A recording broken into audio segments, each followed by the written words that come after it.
Welcome to Kicks Gaming. This is Papa Kicks. And welcome to the Hunter Showcase series, where we will dive into the mechanics of each hunter. Void Knight was recently buffed, and he went from being good to amazing. He starts out pretty good, but once you get his unique perks, he really starts to shine. Every 5 attacks, Void Knight summons a vortex. When you get his unique perk Weakness Vortex, the enemy deals less damage to you and your allies deal more damage to them. This is just like Ripper's debuff. You need 3 stacks to reduce damage by 90%, which is the maximum. Additional stacks will continue to increase the damage dealt to the target. His other unique perk is Frequency Vortex. This reduces the number of hits needed to generate a vortex by 2.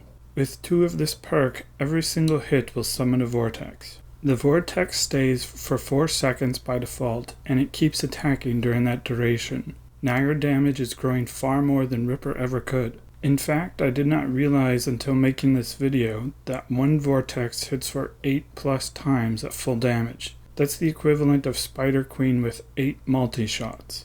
And each weakness vortex increases that duration and number of hits. But Void Knight has other benefits on top of that.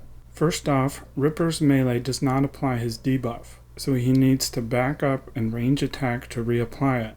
Void, on the other hand, can face tank the boss without needing to move. Second, Void's attack is a full circle AoE.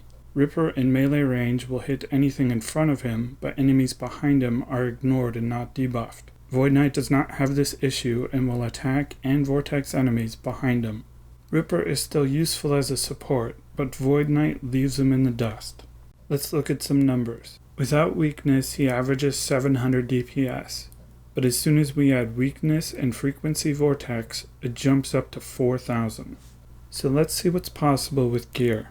Can Void Knight kill Dragon with the Epic Dragon set? At 46,000 DPS? Yes, I think so. How about Kraken with the Kraken set? It's only 30,000 DPS, but still very doable. But you will need 53 seconds on the boss if you're soloing. And Yeti with the Yeti set? At a whopping 96,000 DPS, that's a big yes. And Maze gear? Well, for perks, you will want to prioritize frequency and weakness.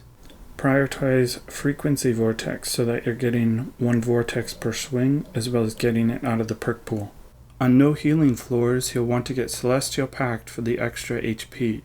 If you have Healing and Life Drain Power Stone, you can use Demon Pact for the extra damage. And above both of those is Attack Speed. Regen is useless if you have Life Drain, but useful for all other gear. If he isn't on your list for dungeons, he should be. He is especially helpful on later levels when the HP of the boss becomes extreme. Dealing 100% or more damage for both players is huge. He can also be used on floors without healing by utilizing weakness. And that's Void Knight. Once you get him, you're going to enjoy him. As always, I want to thank my patrons for their support. I also want to give a big shout out to my Discord server. Everyone on there was super helpful in making this video. If you enjoy my videos, you should probably join the Discord. There's always fun conversations, and we have a ton of projects going on. And thank you for watching. I'll see you tomorrow. Maybe. Papa Kicks out.